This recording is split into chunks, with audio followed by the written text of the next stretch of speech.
most people know, the first budget that's going to get cut is a marketing budget. So more than ever, I think a lot of agencies and a lot of companies have to prove why marketing is a really vital part of being present right now. So a lot of organizations are also just pulling things out of market because everybody wants to focus on health messages. Everyone wants to focus on making sure the COVID and the safety message is the first and foremost message that you get. So a lot of companies are pivoting, and it's requiring a lot of change on our end, but it's adaptable and it's a way that we can change and kind of move into what is our new normal. So it's interesting. Yeah, I definitely hear that a lot. The new normal, eh? Yeah. I was thinking about I was reading a few things that talk about how these periods of disruption usually leave like a lasting impression on how business is done.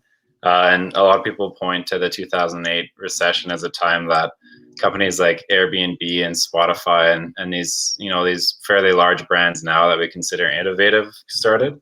And I'm wondering, what exactly do you think will be like the impact of all this on marketing specifically? Well, I think there's a few things. I think the trends that we're seeing, even in Edmonton alone, is that a lot of companies are focusing on the digital experience and focusing on what it means to provide people with an online experience that is akin to their retail experience. If that's the case. I know there's a lot of organizations that are focused on trying to bring things like AI to life and VR to life a lot more, because that's just what people can experience right now. Like, no one can really leave their home for extended periods of time. So I think there's going to be a lot more of that.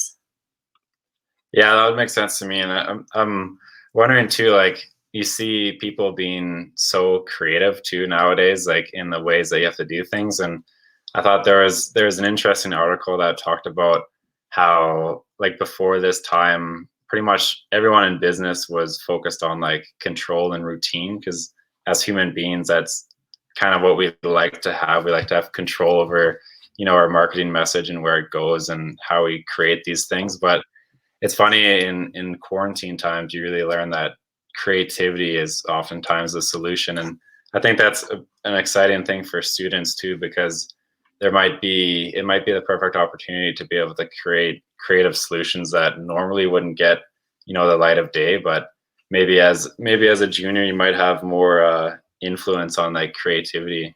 Yeah, 100%. Like, there's a higher need for creativity and innovation more than ever, because this isn't new. This isn't normal for anybody, and it's all new. So everyone has to figure out new ways to get into market, to get in front of people, to figure out how to stay relevant and how to keep their companies alive, how to keep their brands alive. So creativity, more than anything, is key right now. Yeah. Do you have any examples of some either like local companies that you think have been doing a good job, or even just global brands that have really, captured the creative element of this time? Yeah, there was, well, on a more global scale, IKEA is the first one that comes to mind. So a few weeks ago, I think it was closer to when all this started, they released a video that talks about reconnecting with your home and making that a space that is truly your home and truly a safe place. And it was very timely. It was very well done. It was really relevant. And it wasn't that like over stuffy health message that they shove down your throat. It was very nice, and it was very about family and safe spaces and reconnecting. So there's that. And I think some local organizations are doing a really good job with collaborating and pivoting a bit more to be much better about reaching people organically, I think, is what I've seen a lot of. But I think people are working on something, and something new will be coming out sooner rather than later for some of our local companies, for sure. Yeah, a little bit too soon, I guess, at this point. I do have, just to break up the conversation here, I do have one of my favorite little spotlights of the coronavirus advertising time. So I'll share this with everybody, and hopefully this is my first time sharing my screen, so we'll see if it works. But this is a sandwich company called Potbelly, and they ran this advertisement to promote their lunch hour specials, and it's quite funny. So what's up, guys? All right, so I know we're not in the office together to take our usual lunch break, but Potbelly run. Carly, you got an Italian? Yes. Brandon, you got the rec, right? All right. Yep. Nikki, all right, here you go. I got 2 recs here. One with extra hot peppers and one just regular. Mine was extra peppers. You got the extra peppers, Trisha? Yeah.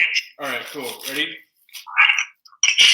Russ, come your way, man. Yeah. All right. All right, guys, let's dig in. So that was like a. Mine was really awkward. Oh, did that work? Oh, sorry. I think it kept playing afterwards. I was like, I didn't say that it was really awkward. That wasn't me. Yeah, I thought you said that for a second. I was a little nervous. No, that wasn't me. So let's talk about ways that students can keep learning a bit more, because that's kind of what this isolation education will be about. But I'm curious too, because I think, you know, as a recent graduate, we all have these plans of what the future might have looked like. You know, I think we're a bit hopeful to have a job at least, and maybe one related to marketing. But at least most of us do have the time to stay at home and actually learn a bit from home too. So I'm curious what your advice is for students about how to kind of boost their resume during this time. Yeah, I think one of the biggest things is that you can't shy away from something that is a quote unquote internship, or that's something that is unpaid, because right now I think any experience is valuable and any experience is going to be educational for you. So I think in talking to even a few of my colleagues, the best routes that we've found is going back to school potentially and really, really specializing and finding something you're passionate about and then digging deep into it. Because there are also a lot of free courses and a lot of things that are available online now that maybe weren't available before, because I know there's a lot of Ivy League courses that people have been taking advantage of, and that's really awesome. Another thing is research. So a lot of companies are going to be looking for information on how to make them more edgy and how to give them a leg up, and any additional expertise that you can provide would be helpful for any organization, and giving them that specialty and that expertise in a particular area is really awesome.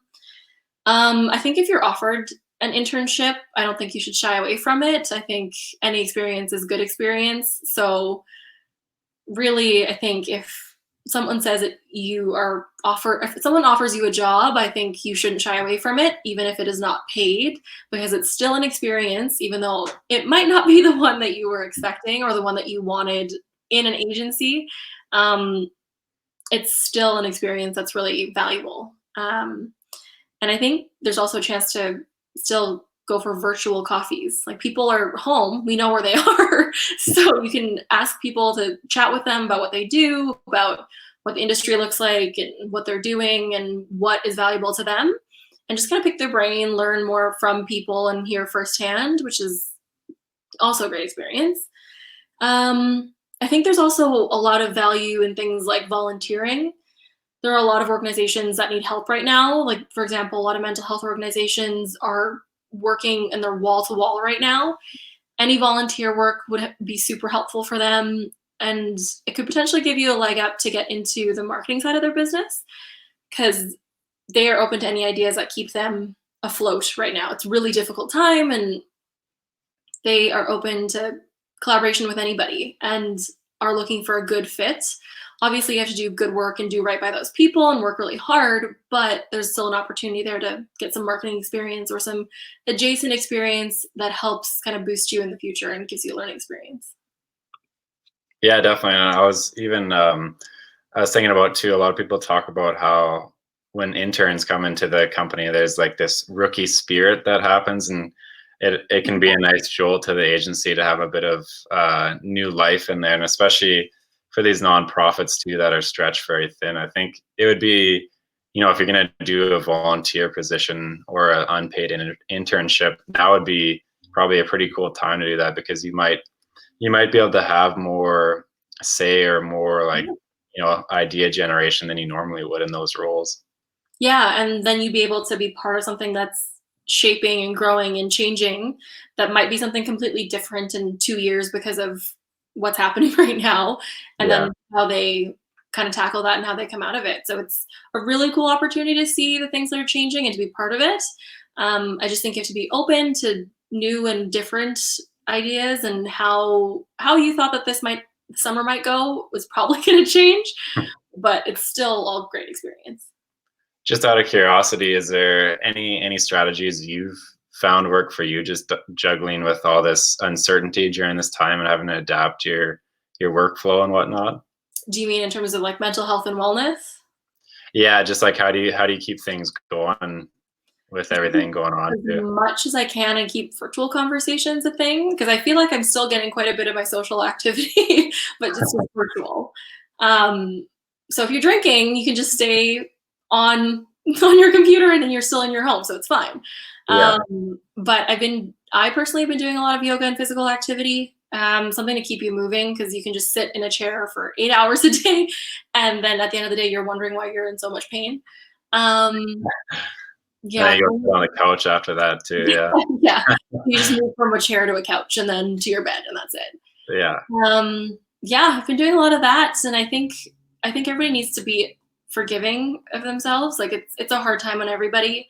If you're feeling like it's a loss, that's fine. You can kind of grieve that loss, but then I think there's always a way forward. And I think the thing that's really awesome is you're seeing a lot of people pull together in the community, and you're seeing a lot of people do really awesome things. So I think there's always people out there who need help and who can benefit from some positivity. I think one thing that I have been doing is reaching out to organizations that I think are really awesome and that could need some marketing advice or some help, and trying to just see if there's anything that I can lend a hand with, because everybody always needs help in times like these. So extending that hand when they might not know what they need is super helpful.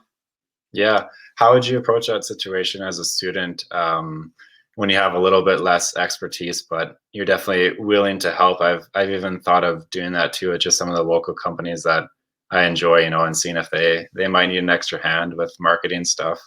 Yeah, I think you have to come from a place of genuine honesty. I don't think you can come from a place of trying to be like, I want a job here, so I'm just going to try and like inch my way in. I think if you approach them, you can reach out organically. Like I reached out to a few organizations on social, on Instagram, and I kind of said, hey, I really love what you do, and I want to know a bit more about how I can help.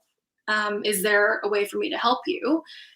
And I think there's a lot of organizations too that are going to be looking, because they're pivoting, and because a lot of companies are going to be trying to put all their content online.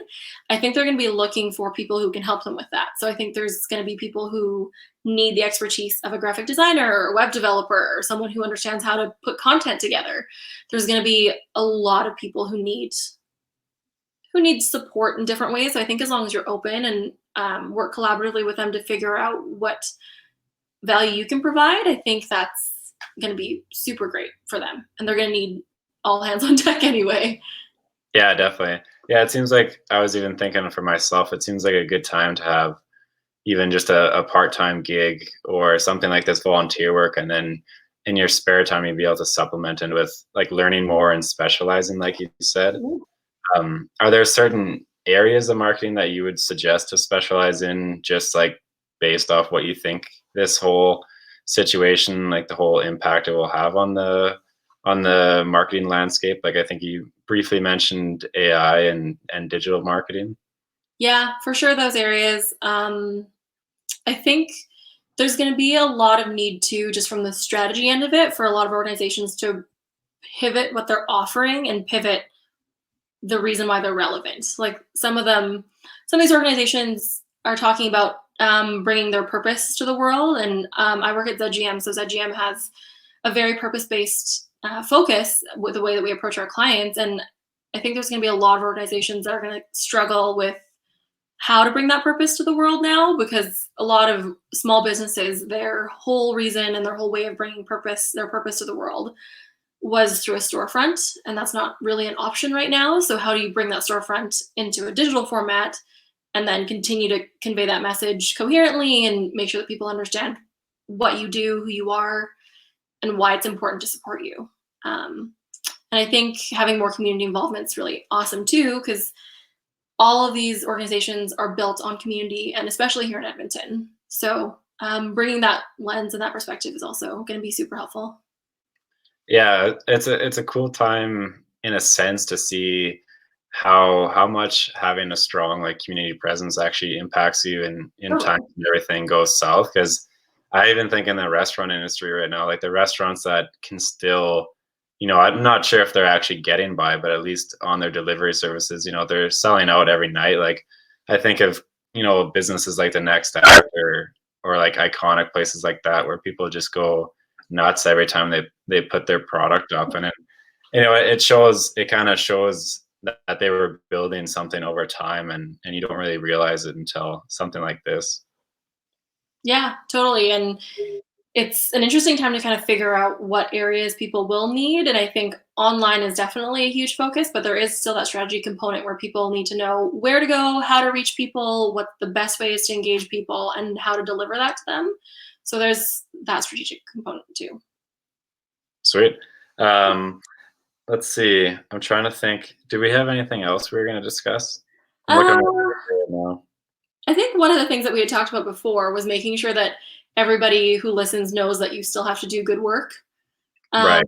that it's about being an authentic and real human. So if you're approaching organizations, you can't just try and pander for a job. You have to actually do the work and be a good person, and then do it in earnest. And like, I think the best advice I ever got was always go to your boss with solutions and not just questions, because it shows that you're thinking one step ahead and that you are trying to come up with a solution. Even if you don't know the answer, you're trying to get there and you're coming to them with an effort that is probably a lot more valuable than you just asking questions. Yeah, you reminded me too. That was something that was brought up when they talked about getting an unpaid internship and just how to make yourself actually a bit more valuable and not just sitting around and taking up space. But I'm curious too for you. What was that first agency job like for you? Like, what was your first day like, and how did you gain the confidence to come to your boss with like a solution too? I think the awkward thing is that I just said yes to a lot of stuff in the beginning. I remember one of my first tasks that I didn't know how to do was getting a quote or putting together pricing for a radio recording session. And I was like, yeah, for sure. I can totally do that. And I went to my desk and I remember just sitting there being like, I don't know how to do that. And I think I just threw numbers on a piece of paper. But I remember just putting numbers on a piece of paper and putting together the document and then going to my boss and being like, is this right? Does this seem right? And then they'll ask you questions, and a good boss will ask you things that'll help you learn and that'll help you do the job correctly. But my first agency experience, I felt excited because there was a lot of creative people in one place, and it was a lot of really awesome people who I hadn't really encountered anywhere else. And I kind of thought, like, I was like, oh, these are my people. Everybody's kind of weird, but super smart and really creative. So this works. But it's a steep learning curve. Like, agency itself is a lot of learning and it's really fast paced. But you learn a lot of people skills, a lot of project management skills, and a lot of soft skills that are valuable kind of in any facet of life, I think. Yeah, yeah. It seems like agency life more than others requires you to be kind of the same mindset as this most people are discovering in this quarantine time of being able to be adaptive and go with the ebbs and flows of life. And do you think that there's some validity to the statement that if you saw a resume come through your desk that was a COVID grad that had done some volunteer work or tried to do online courses while they were in this time, do you think that would add to their resume a bit, and maybe they'd stick out a bit more to you? Yeah, I think so. I think um, there is a lot to be said about someone making the personal effort to further themselves. I think that's huge. I think what I've always seen looked for in sort of entry level positions at agencies is your ability to learn. And so I think that just shows that you have a huge penchant for learning. You really want to dive into all these areas that you're passionate about and that you want to know about. So I think it's a valuable asset for sure. But another thing too is once we are allowed to have events again, is seeing people in person and making a personal connection, because Right. that's a huge thing. So in this virtual time, I think going for virtual coffees with people is still completely an option. You can still chat with people for even a half hour, an hour, to talk to them about what they do, what their agency is like, and that's still some experience. That's still some exposure. So there's still ways to do it. It's just different. Yeah. Well, last question for you will be, I think almost like virtual coffee is almost more intimidating than like normal coffee because you have to like, it's that 5 to 10 seconds when you first log in and then you try to like start a conversation. It's really awkward. Yeah. Yeah. But so what would be your tips for like effective virtual coffee talks? I think like with anything, like if you were going for an actual coffee, I think you should have some questions in mind. Um, just know that they're also human. They understand that you're in a place where obviously you want to find out more information, but everybody's human. Everyone's just looking to chat. And if they are open enough to have a coffee or a virtual coffee with you, they're going to be a super open person. They're going to want to talk to you and they're going to want to impart some of that knowledge. But just ask them what you want to ask them. Be a normal human being. Don't shove a resume in their face. Or don't start listing off why you're the best person for a job or for working at that company. I think you just have to be genuinely interested, and I don't think you have to dress up. I feel like it's this really weird world where it's like I don't really know if I should be wearing a t-shirt or if I can just wear pajamas on the bottom or sweatpants on the bottom. Yeah. But I don't think you have to really dress up. I think you have to look nice or presentable, but I don't think you have to wear a suit. Maybe dust off the webcam. That's about it. Yeah, dust off the webcam. Make sure there's nothing incriminating behind you. Yeah. So just kind of like business as usual and be a normal human being and be yourself. You'd be surprised. I feel like being a normal Yeah. human being is really difficult, especially in recruiting and networking situations. I've been in a lot of conferences and speaking events where people are just looking to shove a resume in your face. Yeah. And it's not about that. I think especially in marketing, they're looking to find a genuine connection with another human and to see if you would be somebody that they'd be willing to spend 9 to 5 with on a daily basis. Right. Yeah. Yeah, I've heard that before. Like the test is kind of would I want to go out for beers with this person or actually, engage with them just outside of work too. Yeah, totally. And there's been a lot of times where that's not the case and there isn't a good fit. But that's all that anybody does is the conversations are all about trying to find a fit, whether it's with team members, with an overall team, with a company, with a culture, just trying to figure out what the fit is, I think. Sweet. Well, thanks a lot for coming on today, Erica. I enjoyed that. Yeah, no problem. Thanks for having me. Hopefully people learn stuff. But yeah, keep learning and keep reading and doing stuff that you're passionate about.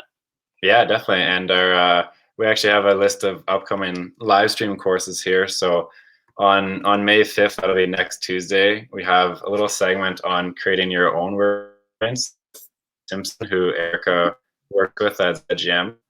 And then on the next week, we actually have like an introduction to copywriting with Colin Christensen. And that one will be really interesting too. And it'll be more about the different forms of copy and how to write for advertising. So definitely mark those on your calendar, but we'll send out invites on our social media as well.